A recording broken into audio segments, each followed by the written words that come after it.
하나님 말씀 같이 보시겠습니다. 구약성경 다니엘서 2장 46절에서 49절까지의 말씀입니다. 앞에 준비되어 있는 표준 세번역으로 같이 읽습니다. 46절에서 49절까지의 말씀 한 목소리로 같이 읽겠습니다. 느부갓네살 왕이 엎드려서 다니엘에게 절하고 예물과 향품을 그에게 주도록 명령을 내렸다. 왕이 다니엘에게 말하였다. 그대들의 하나님은 참으로 모든 신 가운데서 으뜸가는 신이시요 모든 왕 가운데서 으뜸가는 군주이시다. 그대가 이 비밀을 드러낼 수 있었으니 과연 그대의 하나님은 비밀을 드러내시는 분이시다. 왕은 다니엘의 지위를 높이고 귀한 선물을 많이 주며 그를 바빌론 지역의 통치자와 바빌론 모든 지혜자의 어른으로 삼았다. 또 왕의 요구를 받아들여서 사드락과 메삭과 아벳느고를 세워 바빌론 지방의 일을 맡아서 다스리게 하였다. 다니엘은 왕의 궁전에 머물렀다. 아멘. 성경에 여러 장르가 있습니다. 시편은 시라고 하는 형식으로 적혀 있고, 또 오늘 같은 이 본문 이야기는 비록 다니엘서가 예언서, 선지서로 분류가 되지만 특별히 우리가 읽은 이 본문은 이야기 형식으로 기록이 되어 있습니다. 내러티브로 이야기 형식으로 기록되어 있는 것을 성경을 읽으실 때는 그냥 영화를 보듯이 읽으시면 됩니다. 영화의 화면에 나오는 것을 감독이 의도해서 보여준 겁니다. 그리고 거기 나오는 캐릭터들이 그 나름대로의 의미를 가진 대사와 행동을 거기서 하게 됩니다. 성경에 나오는 이 이야기식 내러티브를 이해하는 데에도 보통 우리는 주인공이라고 등장하는 인물의 행동이나 생각이나 자세를 모델로 그 예시로 삼아서 교훈을 얻는 것이 보통 이 성경 내러티브 본문을 읽을 때 사용하는 방법입니다. 이것을 편의로 그냥 A 방법이라고 일단 불러보겠습니다. 혹은 성경을 보는 다른 방법이 있습니다. 그것은 성경 전체를, 성경이라는 것이 하나님의 이야기이고 그 이야기를 통해서 하나님이 우리에게 전하고자 하는 하나님의 뜻과 의도를 담은 메시지가 있다라고 이해하는 방법입니다. 이렇게 보면 성경의 이야기의 주인공은 하나님이시고 하나님이 이야기를 하고 있고 하나님이 우리에게 무언가를 전해주고 계신 것이라고 보게 됩니다. 이렇게 성경을 보게 되면 항상 초점을 맞추어야 하는 것이 하나님은 어떤 분이신가? 하나님은 내게 무엇을 원하시고 하나님은 인간에게 어떤 의도와 계획을 가지고 계신가? 라는 것을 초점으로 보게 됩니다. 이런 방법을 B의 방법이라고 일단 임의로 한번 이름을 붙여 보겠습니다. A 방법으로 사람을 본문에 나오는 것처럼 모델이 되는 사람 주인공 이야기로 본문을 보게 되면 오늘 본문을 보면 바벨론의 포로로 잡혀간 주인공 청년 다니엘이 등장합니다. 이 다니엘은 믿음으로 우상의 제사 음식을 먹지 않았습니다. 유명한 이야기입니다. 그리고는 지혜롭게 행동했으며 하나님이 보여주신 그 꿈을 느부갓네살 왕에게 풀어주는 특별한 능력으로 총리가 됩니다. 출세합니다. 성공합니다. 모든 세상 사람들에게 와, 너희 하나님 위대하신 하나님이다 라고 하는 것을 널리 알린 믿음의 거장으로, 우리의 신앙의 모범으로, 모델로 이 다니엘이 제시가 됩니다. 이렇게 해석하면 우리의 적용은 그렇지, 우리도 그 길을 따라가야지 라는 적용이 나옵니다. 아마 여러분들이 성경을 잘 읽으시거나 적용하시거나 공부하시거나 설교를 들을 때 이렇게 적용하는 것을 들어보셨을 겁니다. 다니엘을 따라 이 세상에서 그렇지, 우리가 능력과 지혜를 잘 발휘해서 이 세상의 치열한 경쟁 속에서도 믿음을 지키며 잘 살아남을 뿐 아니라 46절처럼 성공하고 선으로 악을 이겨 성공하면 세상 사람들이 우리를 높이고 인정하게 될 것이다. 그 대표적인 예로 다니엘의 모습을 46절에서 예로 드는 겁니다. 그리고 47절처럼 우리가 그렇게 믿음을 지키고 성공하면 이 땅에서 믿음으로 이 땅에서 승리하면 47절처럼 우와, 네가 믿는 기독교, 네가 믿는 그 하나님은 정말 위대하시구나, 그 신이야말로 가장 높은 신이며 가장 강하구나 라는 칭찬과 감탄을 쏟아내게 될 것이라고 적용하게 됩니다. 48절처럼 믿음으로 세상을 이기고 출세하고 성공함으로 모든 사람들이 우리를 우러러보게 될 것이고, 그것이 우리의 신앙인이 이 땅을 살아가는 목표이며 그것이 이 땅에서의 빛과 소금이라고 적용하는 것을 들으셨거나 그렇게 해 오셨을 겁니다. 덤으로 49절에 보면 다니엘은 인성도 좋습니다. 사드락과 메삭과 아벳느고 친구를 추천해서 이 친구들이 높은 자리에 올라갑니다. 의리 있는 다니엘, 기독교인을 당겨주는 동료애까지 갖춘 신앙 모델로 완벽한 다니엘이 등장합니다. 그런데요, 이 주인공 다니엘 자신은 자기를 주인공으로 보고 있지 않다는 겁니다. 정작 우리는 다니엘을 주인공으로 보고 있고, 다니엘이 믿음을 지켰기 때문에 이렇게 성공했고, 그렇게 성공한 다니엘 때문에 하나님이 높이 들림받았고 하나님께 영광이 돌려졌다라고 볼 수 있지만, 그렇게 보고 있지만 실제로 다니엘은 자기를 주인공으로 전혀 생각하지 않습니다. 다니엘은 멋지고 훌륭하고 성공한 신앙의 모델인 것은 분명합니다. 믿음의 거장입니다. 진짜 믿음을 지키며 목숨 걸고 신앙생활했습니다. 그런데 정작 다니엘은 자기를 어떻게 보고 있는지 한번 보십시오. 오늘 본문 앞부분에 2장 27절에 보면 다니엘이 왕 앞에서 하는 말입니다. 그 어떤 지혜자도, 그 어떤 주술가도, 어떤 마술가도, 어떤 점성가도 이 비밀을 알려줄 수 없다고 말합니다. 왕이 요구하는 것에 대해서 어떤 누구도 그것에 대한 대답을 할 수 없습니다. 여기 그 어떤 누구 안에 자기 자신도 들어가는 겁니다. 다른 모든 사람은 못하지만 저는 할 수 있습니다가 아니라 저도 왕에게 이 이야기를 할 수 없다는 것을 말하고 있습니다. 28절로 가면 아예 콕 찍어 말합니다. 비밀을 알려주시는 분은, 진짜 이 비밀의 주인은, 진짜 능력은 오직 하늘에 계신 하나님 뿐입니다. 하나님께 있습니다.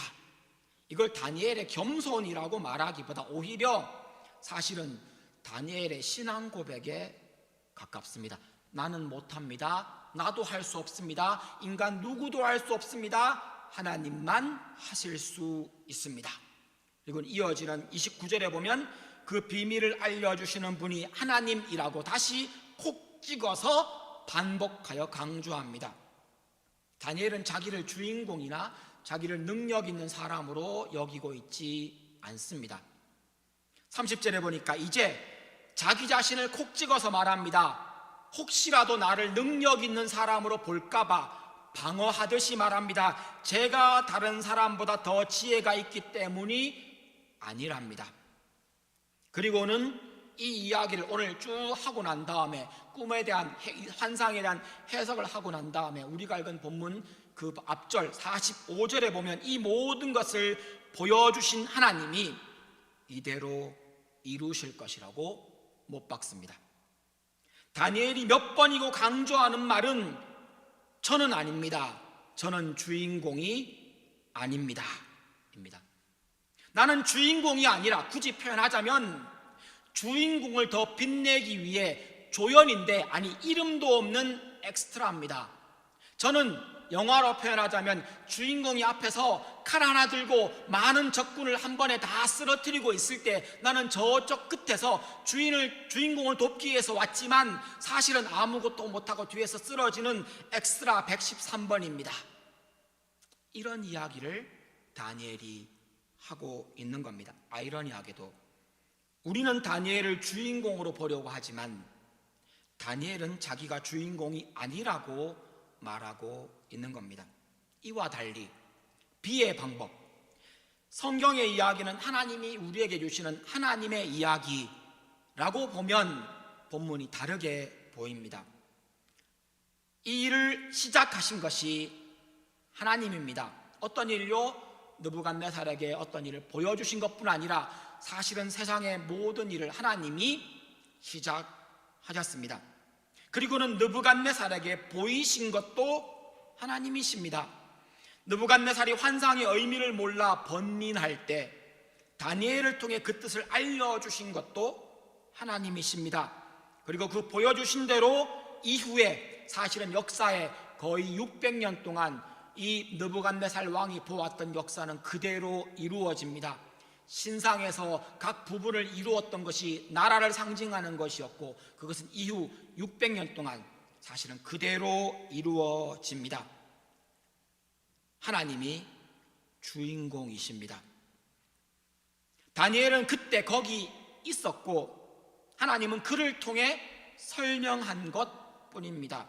다니엘이 능력이 있어서가 아니라 다니엘이 뭘 잘해서가 아니라 하나님이 그를 사용하셔서 하나님의 일을 하신 겁니다. 하나님은 그를 통해 설명하셨고 하나님은 그를 메신저로 보내신 겁니다. 다니엘은 심부름꾼이었습니다. 다니엘도 그것을 알고 있었고 그렇게 고백했던 겁니다. 그때 느부갓네살이 47절에 나왔던 것처럼 고백하는 말입니다. 너희 하나님은 모든 신 중에 최고의 신이다. 모든 왕들 중에 으뜸가는 군주이시다. 표준세 번역에는 이렇게 얘기하고 있고 또 개역개정이나 다른 성경을 얘기하면 너희의 신은 신들 중에 신이며 왕들 중에 주군이다.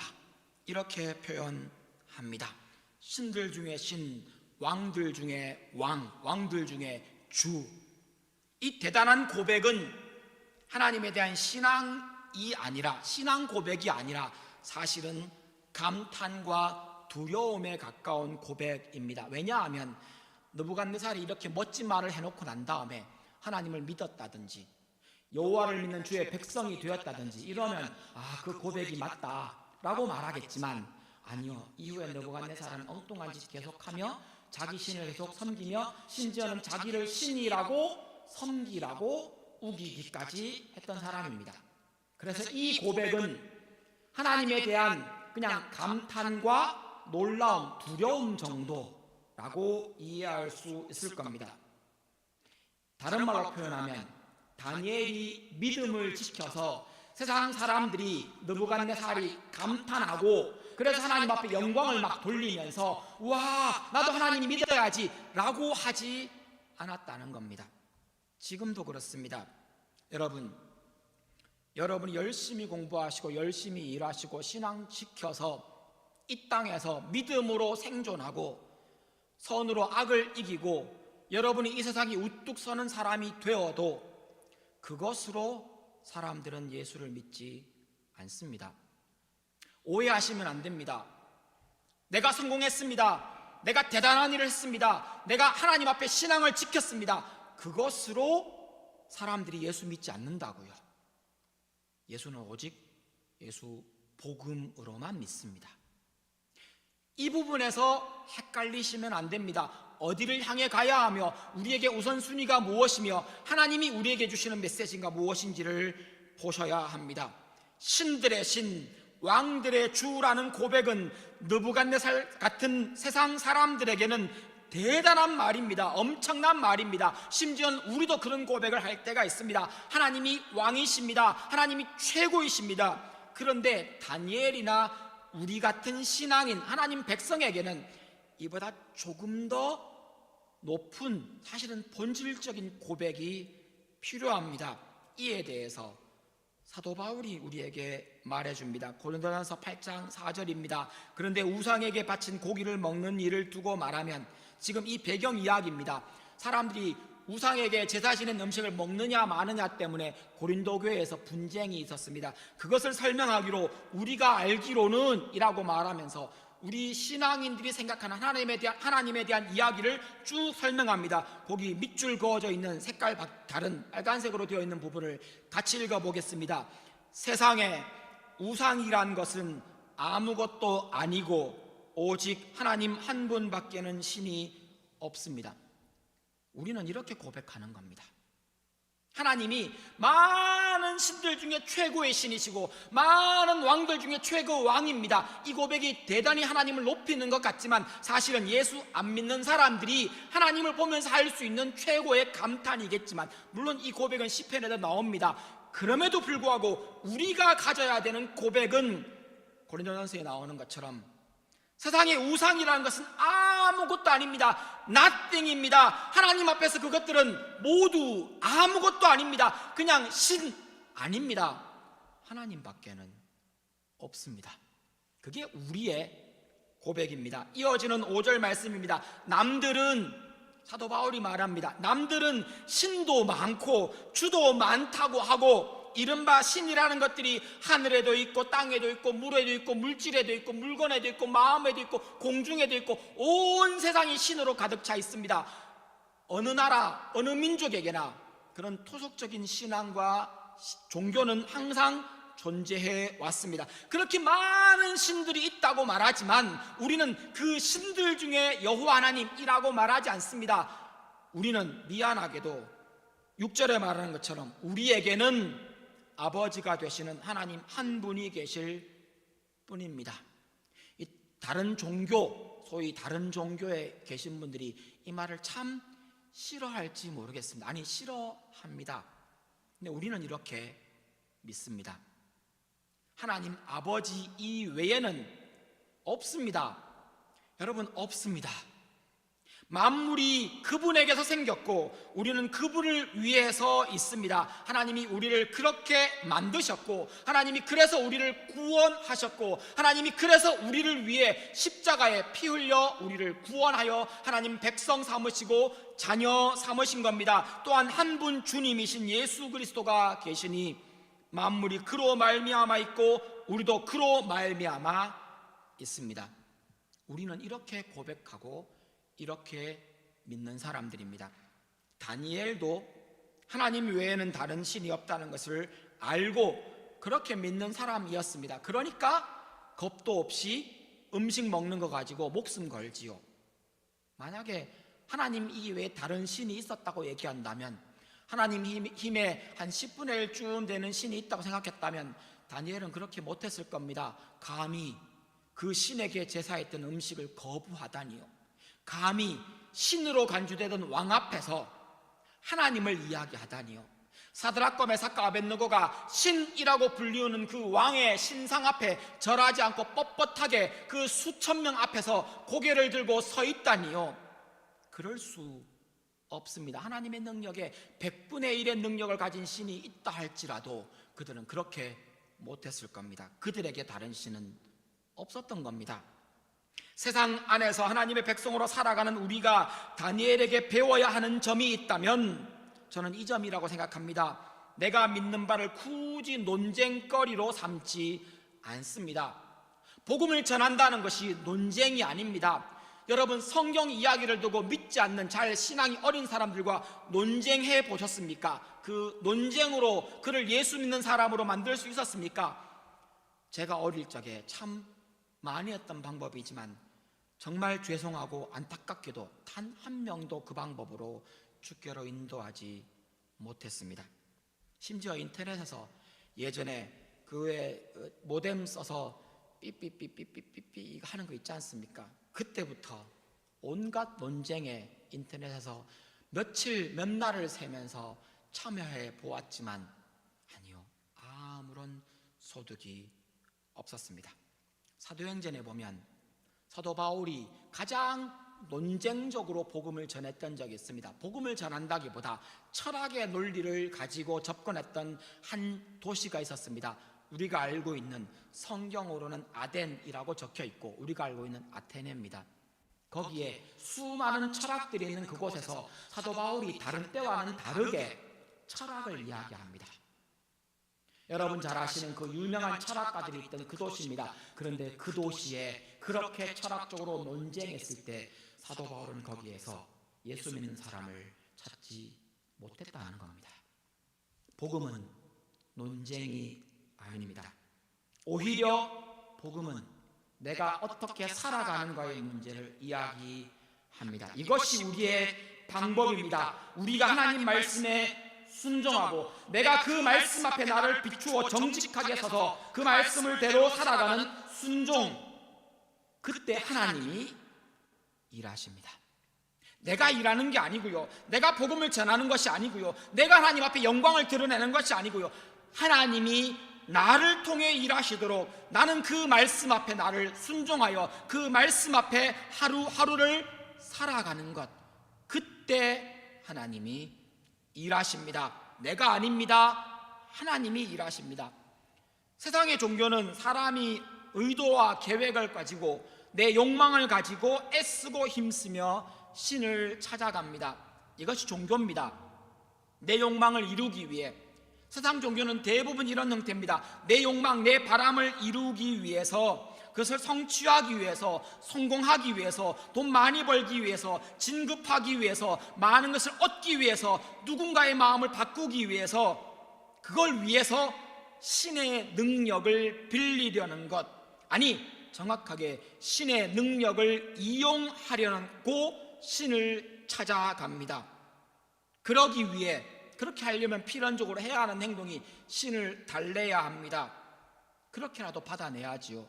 원하는 것은 신을 섬기거나 신과의 관계가 아닙니다. 내가 원하는 것을 얻기 위해 신을 달랩니다. 신이 좋아하면 춤도 추고, 신이 좋아하면 헌금도 하고, 신이 좋아하면 신이 원하는 것을 얻기 위해, 아니 신을 설득하기 위해 신에게 나의 뜻을 주장하여서 원하는 바를 이루어내려고 시도합니다. 그것이 그들의 종교 활동이며 그들이 절이며 그들이 말하는 정성입니다. 그래서 종교 활동에는 열심이 필요하고 지극정성이 정답입니다. 행위가 필요합니다. 혹 신이 노할까봐 착하게 살아야 합니다. 이것이 종교 활동입니다. 이것이 종교에서 말하는 거래입니다. 나도 이만큼 했으니 신이시여 당신도 내게 주십시오. 이 똑같은 형태를 교회 안으로 들고 들어와 하나님 앞에 하려고 하는 것이 우리의 본성입니다. 성경이 말하는 신앙은 종교가 아니며 거래도 아닙니다. 우리가 하나님 앞에 드릴 게 뭐가 있습니까? 여러분, 정직하게 이야기합니다. 내가 막 착한 일을 하고 내가 막 돈이 많아서 막 부자로 헌금을 많이 하고, 그게 하나님 앞에 무슨 영광이 됩니까? 있는 그대로 말하면 하나님이 돈이 없는 분입니까? 하나님이 능력이 없는 분입니까? 아니요, 하나님이 필요한 건 그게 아니라는 겁니다. 우리 하나님이 오히려 세상 종교와 다르게 우리 하나님은 오히려 하나님이 의도를 가지고 계획하시고 하나님이 알려주시고 하나님이 보여주시고 하나님이 가르쳐주시고 하나님이 인도하시고 하나님이 이루어 가십니다. 천지를 그렇게 창조하셨고 세상의 만물을 그렇게 움직이십니다.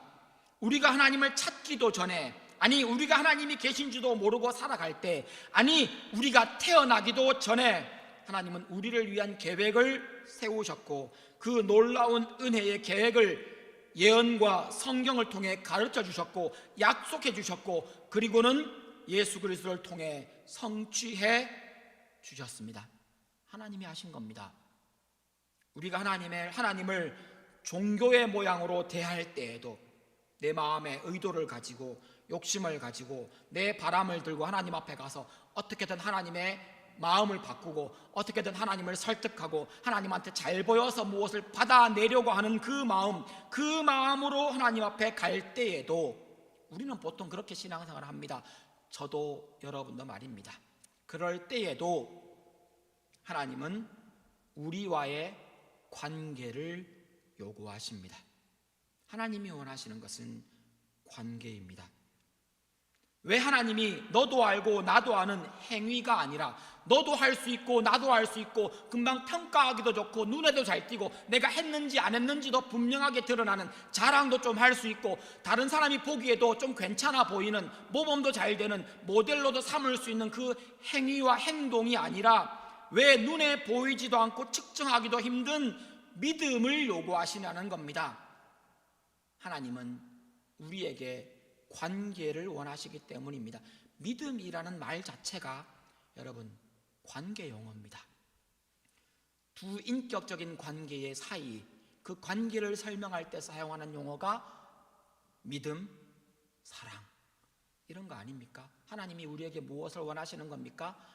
우리와의 관계를 원합니다. 이 말을 조금 더 노골적으로 바꾸어 보면 그 하나님이 여러분을 원하고 계신다는 겁니다. 여러분이 들고 오는 선물이 아니고요, 여러분이 들고 있는 어떤 착한 행동이 아니고요, 여러분의 능력으로 이루어낸 땀과 성취가 아니고요, 여러분을 원하고 계십니다. 다른 말로 바꾸면 하나님은 나를 원하십니다. 때묻고 실패하고 좌절하고 엉뚱한 짓 하고 하나님이 가르쳐줘도 못 알아듣는 나를 원하십니다. 하나님이 여러분을 원하십니다. 하나님이 여러분을 얻기 위해 여러분의 행위가 아니라, 여러분의 손에 들고 있는 어떤 선물이 아니라, 여러분이 들고 있는 어떤 여러분의 능력이 아니라 여러분을 원하십니다. 있는 모습 그대로 나오라는 겁니다. 담배 펴도 괜찮습니다. 술 마셔도 괜찮습니다. 동성애자도 괜찮습니다. 죄 많아도 괜찮습니다. 여러분이면 충분합니다. 하나님이 원하시는 것이 바로 그것입니다. 좀 모자라는, 아니 많이 모자라는 나를 얻고 싶어 하십니다. 하나님이 원하시는 것은 관계입니다. 세상 어느 종교에서 말하는 신이 나를 사랑한답니까? 여러분, 그 어떤 종교에도 신이 인간을 사랑한다, 참 찾아보기 힘든 말입니다. 세상 그 어느 종교의 신이 사람을 위해 자기 목숨을 버립니까? 세상 어느 신이 나의 아버지가 되어주신답니까? 자격 없는 나를 사랑하시고 자녀 삼으시고 백성 삼으시는 우리 하나님, 그분뿐입니다. 백성된 우리에게 자격을 갖추라고 요구하는 것이 아닙니다. 여러분, 자격을 갖출 수 없고 우리는 자격을 갖추라는 요구도 받지 않습니다. 왜 그렇습니까? 사실은 우리에게 자격을 갖추라고 요구하는 것이 아니라 하나님이 예수 그리스도를 통해 이미 모든 자격의 충분 조건, 필요 충분 조건을 다 준비하신 다음에 나에게 오라고 말씀하시는 겁니다. 그리고는 다만 믿음으로 나와 새로운 관계로 나아가자. 이것이 하나님이 우리에게 원하시는 하나님의 뜻입니다. 물론 그 믿음의 과정에도 하나님은 우리를 홀로 두지 않으십니다. 같이 하시고 인도하시고 지키시고 챙겨주시고 보호하십니다.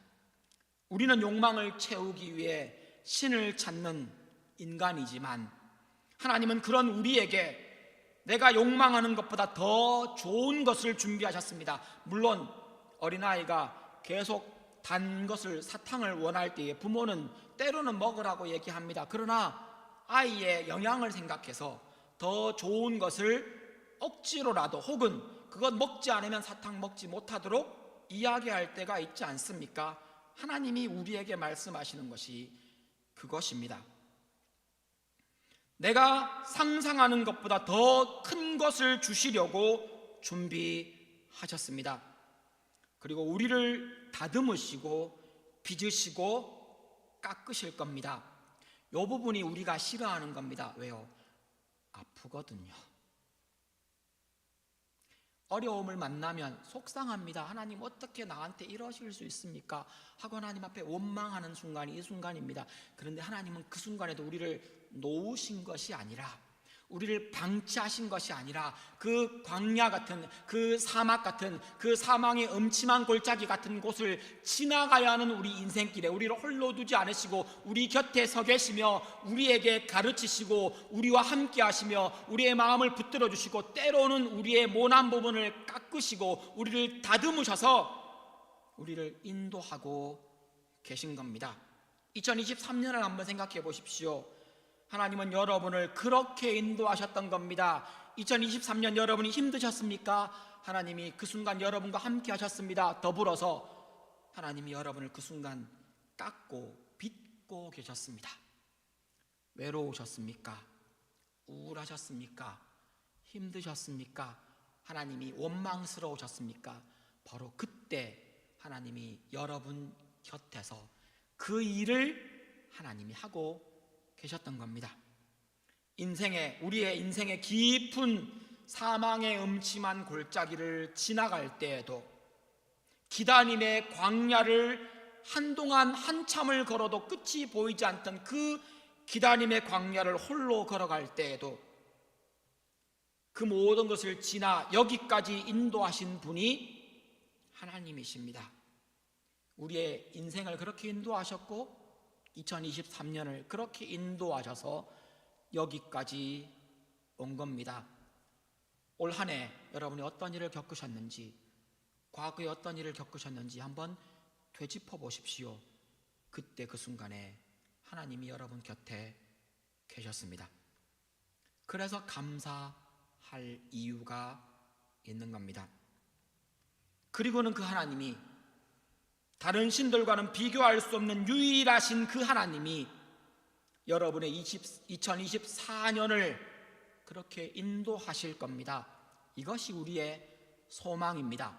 좋은 것 펼쳐질 겁니다. 상상한 것 그 이상으로 주실 겁니다. 동시에 여러분, 정직하게 성경에 있는 이야기를 그대로 한다면 여러분의 인생 2024년에도 마냥 다 평탄하지 않을 겁니다. 때로는 외로울 수도 있습니다. 어려울 수도 있습니다. 난관을 만날 수도 있습니다. 나쁜 놈을 만날 수도 있습니다. 여러분, 그 순간에 주께서 나와 함께 하실 겁니다. 내가 믿음을 저버리려고 할 때에도, 내가 내 욕망을 따라가려고 할 때에도, 내가 실패할 때에도 하나님은 여전히 거기에 서 계실 겁니다. 이 일을 위해 우리 주 예수께서 목숨까지 버리시며 우리를 구원하신 겁니다. 이 은혜를 잊지 않고 2024년에도 누리십시오. 누리십시오. 기도하시겠습니다. 감사의 기도를